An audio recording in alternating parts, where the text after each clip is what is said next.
قابل احترام بزرگوں دوستوں، السلام علیکم ورحمۃ اللہ وبرکاتہ۔ وعلیکم السلام ورحمۃ اللہ وبرکاتہ۔ الحمد للہ الذی بیدہ تصرف الاحوال وتخفف الاسقال، والصلاة والسلام علی سید الہادین الی محاسن الافعال، وعلى آلہ وصحبہ مضارعین له فی الصفات والاحوال، اما بعد فاعوذ باللہ من الشیطان الرجیم، بسم اللہ الرحمن الرحیم، وسيجنبها الأتقى الذي يؤتي ماله يتزكى وما لأحد عنده من نعمة تجزى، صدق الله العظيم وبلغنا رسوله النبي الأمين المتين الكريم، ونحن على ذلك لمن الشاهدين والشاكرين والحمد لله رب العالمين۔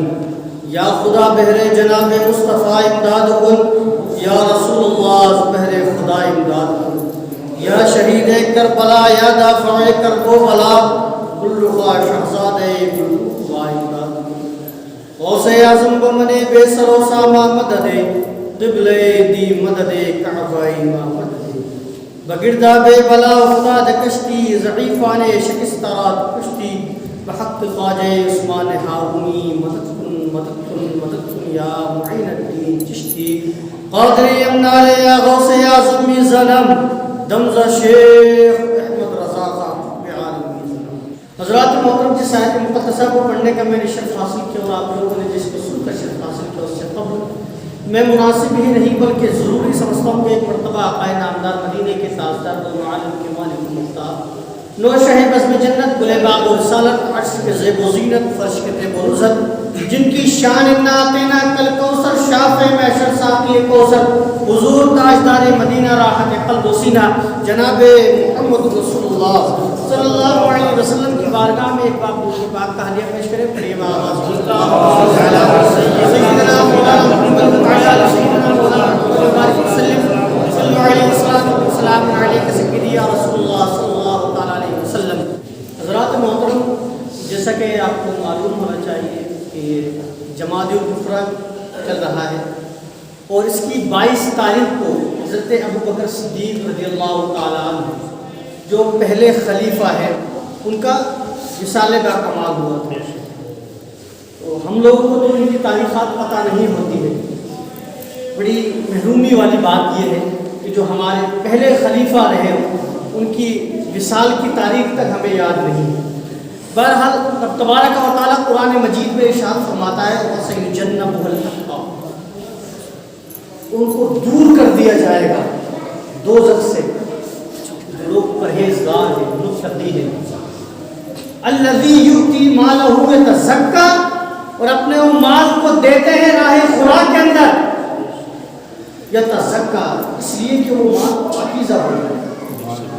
وَمَا لِأَحَدٍ عِندَهُ مِن نِعْمَةٍ تُجْزَى، اور کسی ایک کا بھی ان کے اوپر کوئی احسان نہیں ہے، کسی ایک کا بھی ان کے اوپر احسان نہیں ہے۔ حضرات محترم، صدیق اکبر کی وہ ذات ہے کہ جس سے کوئی بھی شخص ناآشنا نہیں ہے۔ کون ایسا شخص ہے دنیا کے اندر جو کلمہ پڑھتا ہو نبی کا اور وہ صدیق اکبر کو نہ جانتا ہو؟ کون ایسا شخص ہے دنیا کے اندر جو نبی سے محبت کا دعویٰ کرتا ہو اور صدیق کی صداقت کو نہ جانتا ہو؟ کون ایسا شخص ہے دنیا کے اندر جو نبی کی سنتوں پر عمل کرتا ہو مگر صدیق کی شان نہ جانتا ہو؟ کون ایسا شخص ہے دنیا کے اندر جو نمازیں تو پڑھتا ہو، زکوٰۃ تو دیتا ہو، حج تو کرتا ہو، عمرہ تو کرتا ہو مگر صدیق کی شان نہ جانتا ہو؟ کون ایسا شخص ہے؟ وہ محروم ہی ہوگا کہ جس کو صدیق کی صداقت کا پتہ نہ ہو، جس کو صدیق کے مرتبے کا پتہ نہ ہو۔ صدیق اکبر وہ ایسی ذات ہے کیونکہ فارعون کی چوٹیوں سے جب اسلام کا آفتاب طلوع ہوا تو جب اس نے اپنی کرنیں بکھیری تو ان کرنوں سے وہ تجلیوں کی روشنی جس دل اس دل کا نام صدیق اکبر ہے، کیونکہ جب نبی علیہ السلام نے صدیق اکبر کو دین پیش کیا تو یہ صدیق اکبر کی واحد ذات ایسی ذات ہے کہ جنہوں نے انکار نہیں کیا۔ حضور نے فرمایا کہ ابوبکر مان لو کہ خدا ایک ہے، صدیق نے کہہ دیا کہ جی مان لیا خدا ایک ہے۔ سبحان اللہ۔ حضور نے فرمایا کہ مانو ہے کہ خدا کی عبادت کرنی ہے،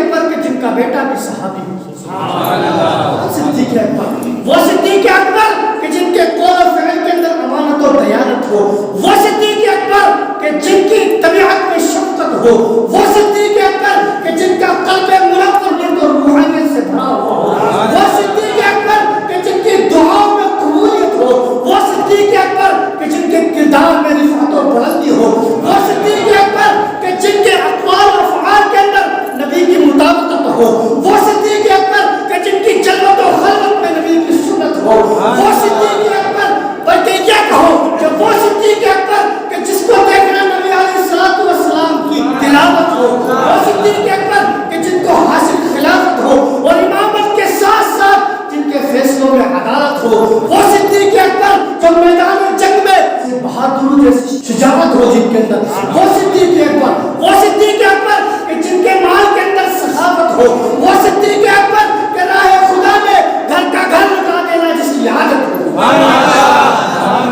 بیاں ہو کس زبان سے مرتبہ صدیق اکبر کا، بیاں ہو کس زبان سے مرتبہ صدیق اکبر کا کہ ہے یار غار محبوب خدا صدیق اکبر، ہے یار غار محبوب خدا صدیق اکبر کا، اور لٹایا راہ خدا میں کئی بار گھر اس محبت سے، لٹایا راہ خدا میں گھر کئی بار اس محبت سے کہ لٹ لٹ کر حسن بن گیا گھر صدیق اکبر، سبحان اللہ، صدیق اکبر، وہ صدیق اکبر کہ فرشتے جبرائیل علیہ السلام جس نبی کی بارگاہ میں آتے ہو اور وہ نبی صدیق کے گھر میں دن میں 2 بار جایا کرتے ہو، حضرت عائشہ فرماتی ہیں کہ میں جب سے پیدا ہوئی، اور حضرت عائشہ کون ہے؟ حضرت عائشہ صدیق اکبر کی بیٹی اور ہم مومنوں کی ماں، ہم مومنوں کی ماں، مومنوں کی ماں، یاد رکھنا، مومنوں کی ماں فرماتی ہے کہ جب سے میں پیدا ہوئی میں نے یہ دیکھا کہ اپنے والد اور والدہ کو ہمیشہ دین اور اسلام پر چلتے ہوئے دیکھا، اور میں نے یہ بھی دیکھا کہ ہر روز نبی علیہ السلام صبح اور شام میرے گھر آیا جائے کہ جس کی بارگاہ میں فرشتے آیا کرتے ہو وہ نبی صدیق اکبر گھر جا رہے ہیں، تو اس سے پتہ کیا چلتا ہے کہ صدیق اکبر کا مرتبہ کیا ہے، صدیق اکبر کا مقام کیا ہے، صدیق اکبر کی شان کیا ہے، اس سے یہ پتہ چلتا ہے حضرات محترم صدیق اکبر کی ذات وہ ذات ہے کہ رب تبارک و تعالیٰ نے انہیں ہمیشہ محفوظ رکھا، وہ ایک خدا نے چن لیا تھا کہ میرے نبی کے بعد کوئی خلیفہ بنے گا تو صدیق اکبر، ان کی زندگی کو ایک حفاظت کے ساتھ ان کو پالا جا رہا ہے۔ جب آپ کی عمر 4 برس کی ہوئی تو آپ کے والد محترم مذہب کے مطابق اپنے بیٹے کا ہاتھ پکڑ کر بت خانے میں لے گئے، یہ ہوتا ہے کہ نہیں ہوتا؟ جو جس مذہب کا ماننے والا ہوتا ہے، جو جس دین کا ماننے والا ہوتا ہے، وہ اپنی اولاد کو اسی پر چلانے کی کوشش کرتا ہے۔ ہمیں اور آپ کو بھی چاہیے کہ ہم اپنی اولادوں کو نماز پڑھنے کے لیے لے کے آئیں، کیونکہ ہمیں اپنا دین سکھانا ہے ان کو، تو جب آپ کے بچوں کی عمر 7 برس کی ہو جائے تو انہیں اپنے ساتھ لے کر آیا جائے، اور جب 10 برس کی ہو جائے ان کے اوپر سختی کی جائے، ان سے سختی کے ساتھ نماز پڑھائی جائے۔ لیکن یہ کب ہوگا؟ جب ہم خود پڑھیں گے، جب ہم خود پڑھیں گے تب ہوگا، بکواس کرنے سے نہیں ہوگا۔ بکواس کرنے کا مطلب تو جا اور میں نہ جاؤں، ایسا نہیں ہوگا، بلکہ خود جانا پڑے گا اور ساتھ میں لے جانا پڑے گا، اس کے بعد ماحول بنے گا۔ بہرحال حضرت صدیق اکبر رضی اللہ تعالیٰ عنہ کو ان کے والد محترم حضرت ابو قحافہ لے کے جاتے ہیں، لے کے جانے کے بعد آپ فرماتے ہیں هذه آلهتك السم العلا فاسجد لها، یہ جب دیکھ رہے ہو تم یہ بلند و بالا، یہ تمہارا معبود ہے، یہ تمہارا خدا ہے، یہ تمہارا خالق ہے، یہ تمہارا رازق ہے، یہ تمہیں پیدا کرنے والا ہے۔ صدیق اکبر رضی اللہ تعالیٰ عنہ نے اس خود کو دیکھا تو دیکھنے کے بعد اس کو چیلنج کیا کیا؟ صدیق اکبر کو ان کے والد محترم چھوڑ کے گئے اور ان کے والد محترم بھاگ گئے۔ جب بھاگ گئے تو صدیق اکبر اس کے سامنے کھڑے ہو گئے، وہ کہنے لگے کہ تو خدا ہے، تو معبود حقیقی ہے، تو روزی دینے والا ہے، تو پالنے والا ہے۔ صدیق اکبر نے کہا انی جائع فاطعمنی، کہ میں بھوکا ہوں، مجھے کھانا کھلا دے، میرے پاس کھانا نہیں ہے، مجھے کھانے کو دے دے۔ جب صدیق اکبر نے یہ سوال حضور کے سامنے کر دیا تو دل تو وہ کیا جواب دیتا؟ خاموش کھڑا ہے، کوئی جواب نہیں آیا. صدیق اکبر نے پھر دوسرا سوال کر دیا, انی عارف فاکسنی, کہ میں ننگا ہوں, میرے پاس کپڑا نہیں ہے, مجھے پہننے کے لیے کپڑا دے. جب دوسری بار حضرت صدیق اکبر نے سوال کیا, پھر سے وہ خاموش کھڑا ہوا ہے, کچھ نہیں بول رہا ہے. اب صدیق اکبر کا جو صبر کا جو پیمانہ تھا وہ لبریز ہو چکا ہے, وہ بھر چکا ہے. جب صدیق اکبر نے دیکھا 2 سوال اس سے کر چکا ہوں مگر اس کے پاس سے کوئی جواب نہیں آ رہا ہے, صدیق اکبر نے ایک پتھر اٹھایا. وہ پتھر اٹھانے کے بعد فرمایا, فَإِن كُنتَ إِلَٰهًا, کہ اگر تو خدا ہے, فَمْنَعْ نَفْسَكَ, تو بچا لے اپنے آپ کو مجھ سے. صدیق اکبر نے اٹھا کے پتھر اسے مارا. جیسے ہی پتھر مارا وہ نیچے گر پڑا. جیسے ہی وہ گرا, گرنے کی آواز سے ان کے والد محترم دوڑتے ہوئے آئے. وہ کہا کہ اے ابو بکر, یہ کیا کیا تم نے؟ ابو بکر نے کہا کہ جو تم دیکھ رہے ہو وہی میں نے کیا. مطلب کیا ہے کہ اس جھوٹے خدا کو میں نے گرا دیا جن کو تم سچا سمجھتے ہو, اس باطل بت کو میں نے نیچے گرا دیا جس کو تم حقیقی خدا جانتے ہو. بہرحال صدیق اکبر کا ہاتھ پکڑا ان کے والد محترم نے اور ان کی والدہ کے پاس لے کے گئے. لے جانے کے بعد فرمایا کہ تمہارے بیٹے نے دیکھیے کیا معاملہ کیا. پوری بات بتائی کہ بت کے پاس میں اس کو لے کر گیا, اس نے پتھر مارا, پتھر مار کر اسے گرا دیا. تو ان کی والدہ کہتی ہے کہ اس کو کچھ نہ صدیق کو کچھ نہ کہیے. وجہ کیا ہے؟ آپ فرماتی ہے کہ جب یہ پیدا ہوا تو میں نے ایک آواز سنی تھی, میرے پاس کوئی موجود نہیں تھا, میں نے ایک غیب کی آواز سنی تھی. مجھے کہا جا رہا تھا کہ بیوی مبارک ہو تجھے, تیرے گھر میں اس میں وہ پیدا ہوا ہے کہ جس کا آسمانوں میں نام صدیق ہے اور جو نبی علیہ السلام کو سلام کرنا ہے. صدیق اکبر کی ذات وہ عظیم ذات ہے کہ جب آپ زمانے جاہلیت کے اندر تھے, جب آپ نے ایمان قبول نہیں کیا تھا, آپ اسلام نہیں لے کے آئے تھے, تب بھی آپ بڑے پیسوں والوں کے طرف شمار کیے جاتے تھے. آپ کی اتنی عزت تھی کہ جب بڑے بڑے فیصلے ہوا کرتے تھے تو صدیق اکبر کو بلایا جاتا تھا کہ جاؤ صدیق اکبر کو بلایا جائے, اور جس بات کے اوپر صدیق فیصلہ فرما دیتے تھے وہ فیصلہ ہو جایا کرتا تھا. آپ مہمانوں کی بڑی مہمان نوازی کیا کرتے تھے. دیکھیے جس کو بادشاہت ملنے والی ہوتی ہے یا جو بادشاہ کرنے کے قابل ہوتا ہے اس کے اندر سے اس کی عادت دکھ جایا کرتی ہے. صدیق اکبر شروع سے ہی سخی رہے ہیں. اللہ تبارک و تعالیٰ نے ان کے اندر یہ صفت رکھ دی تھی. جب آپ اسلام لائے اللہ کی راہ میں بڑا پیسہ خرچ کیا. بہرحال جب آپ زمانے جاہلیت کے اندر تھے تب بھی آپ راہ خدا کے اندر لوگوں کو تقسیم کر دیا کرتے تھے, بڑی بڑی مہمان نوازیاں کرتے تھے. اور آپ کے اسلام لانے کا واقعہ یہ ہوا کہ جب آپ تجارت کے لیے باہر گئے, باہر جانے کے بعد ایک رات آپ سونے کے بعد آپ نے خواب میں دیکھا کہ آپ کی گود میں چاند آ گیا ہے, آپ کی گود کے اندر چاند آ گیا ہے. جب صبح ہوئی, صبح ہونے کے بعد آپ نے راہب سے سوال کیا, اے راہب ذرا مجھے یہ تو بتاؤ, اس کی مجھے تعبیر تو بتاؤ کہ رات میں نے یہ دیکھا ہے, میں سو رہا تھا اور میری قسمت جاگ رہی تھی, میں نے اپنے دامن کے اندر ایسا دیکھا کہ آسمان کا چاند میرے دامن میں آ گیا ہے. اس راہب نے بڑی اچھی بات کہی. اس نے کہا کہ جو نبی آخر الزمان آنے والے ہیں, جو خاتم النبیین آنے والے ہیں, ان کا تم کلمہ پڑھنے والے ہو اور ان سے اسلام ہونے والے ہو. جب یہ بات صدیق اکبر نے سنی تو وہ چل گئے اور نبی علیہ السلام کی محبت دل میں بیٹھ گئی. وہاں سے جلدی سے فارغ ہو کر آپ نبی علیہ السلام کے پاس دوڑے. جب دوڑتے ہوئے گئے, نبی علیہ السلام نے جب صدیق اکبر کو دیکھا تو مسکرائے. وہ گویا یہ کہہ رہے ہو کہ صدیق تم آئے نہیں ہو, تمہیں بلایا گیا ہے. بہرحال نبی کی بارگاہ میں صدیق اکبر آتے ہیں. آنے کے بعد نبی علیہ السلام کا چہرہ مبارک دیکھتے ہیں اور دیکھنے کے بعد فرماتے ہیں کہ کلمہ پڑھا دیجیے. نبی علیہ السلام نے کلمہ پڑھا دیا.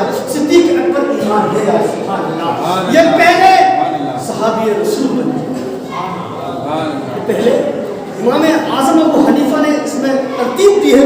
آپ نے فرمایا کہ مردوں کے اندر کیونکہ بعض جگہ اختلاف ہو جاتا ہے تو امام اعظم ابو حنیفہ نے فرمایا کہ مردوں کے اندر سب سے پہلے ایمان لانے والے کا شخص کا نام صدیق اکبر رضی اللہ عنہ. اور غالب گمان بھی یہی بات ہے کہ سب سے پہلے جو ایمان ہے وہ صدیق اکبر بھی لے کر آئے. صدیق اکبر بھی لے کر آئے تھے. بہرحال صدیق اکبر کا مقام بڑا عظیم ہے, بڑا مرتبے والے صدیق اکبر ہے. لیکن آج کل کا دور ایسا دور آ گیا ہے, پرفتن دور, کہ جس کے اندر صدیق اکبر کو بھونکا جا رہا ہے, صدیق اکبر کے بارے میں برا بھلا کہا جا رہا ہے, فاروق اعظم کو گالیاں دی